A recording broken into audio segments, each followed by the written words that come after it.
Eu, por exemplo, eu tenho o hábito de me autodiagnosticar, né? Autodiagnosticar assim, que nem uma vez eu fui carregar um Rottweiler para fazer uma cirurgia de coluna, e era um Rottweiler de 60 quilos, e aí tava lá no Cães e Gatos.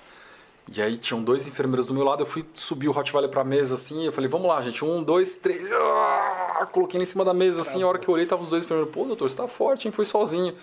E numa hora que eu coloquei o Rottweiler, eu ouvi meu disco aqui, provavelmente L4, L5, ele fez, né, esse barulho.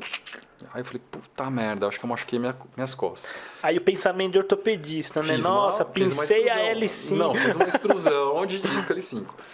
Então, hoje, assim, tô com dor no joelho. Não, eu devo ter feito uma tendinite do patelar. Aqui eu começo a fazer atividades. Então, a gente vai se auto... Né? Eu sou meio assim, eu vou me auto...